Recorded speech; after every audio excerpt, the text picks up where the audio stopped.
నేను అడిగిన ప్రశ్న ఏంటంటే, మీరు భర్త ఉన్న కాలంలో మరి కేవలం మీ బాధ్యతను నెరవేర్చే ఆ బాధ్యతను మరి పని మనుషులుగా మిమ్మల్ని మీరు మరి దిగజార్చుకొని మరి పోరాటం చేస్తూ నేనేమైనా పని మనిషినా అన్ని పనులు నాకు చెప్తున్నావు, పిల్లల్ని పట్టుకో, లేకపోతే ఆ పని చేయి, ఈ పని చేయి, లేకపోతే వంట చేయి, లేకపోతే ఇది చేయి, అది చేయి అని చెప్పి భర్తతో ప్రతిరోజు పోరాడతారు చాలా మంది భర్తతో. నేను ఇది 100% పురుషుల పక్షాన ఉండి మాట్లాడుతున్నాను, స్త్రీల పక్షాన ఉండి మాట్లాడట్లేదు. నేను ఈ లైవ్ లో డైరెక్ట్ చెప్తున్నా. పోరాడతారు వాళ్ళతో, ఆ పిల్లని పట్టుకో, పాపను పట్టుకో, లేకపోతే ఆ భర్తను తోము, లేకపోతే వంట చేయి, లేకపోతే అది తీసుకురాపో, ఇది తీసుకురాపో, అక్కడికి వెళ్ళి నువ్వు టార్చర్ పెట్టేస్తారు.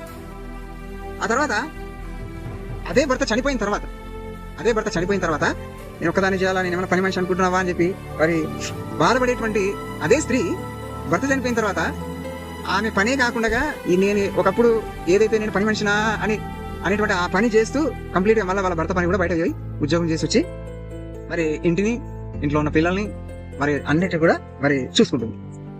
ఇది ఎలా సాధ్యం అనేది నా ప్రశ్న. ఇది ఎలా సాధ్యం? అసలు భర్త ఉన్నప్పుడు అంత కొట్లాడతారు కదా, అది వాళ్ళ పని చేసుకోవడానికి, వాళ్ళ ఇంట్లో పని చేసుకోవడానికి అంత కొట్లాడతారు కదా, అంత గొడవ చేస్తారు కదా, అంత పోరాడతారు కదా. నేను ఏమైనా పని మనిషినా అని అత్తమామల మీద పోరాడతారు, భర్త మీద పోరాడతారు, రకరకాలుగా చేస్తారు. ఇది మరి మీరు ఒకసారి ఆలోచించండి. అంత పోరాడే వాళ్ళు అదే భర్త చనిపోయిన తర్వాత మీ పని చేసుకుంటారు, అట్ ద సేమ్ టైం భర్త పని కూడా బయట వెళ్ళి ఉద్యోగం చేసి వచ్చి మరి కుటుంబాన్ని కాపాడుకుంటారు. మరి భర్త ఉన్నప్పుడు అదే, ఇప్పుడు భర్త పని మీరే చేస్తున్నారు, మీ పని మీరే చేసుకుంటున్నారు. అలా 2 పనులు ఇప్పుడు పాసిబుల్ అవుతున్నాయి, 2 పనులు ఇప్పుడు చేసుకోగలుగుతున్నారు.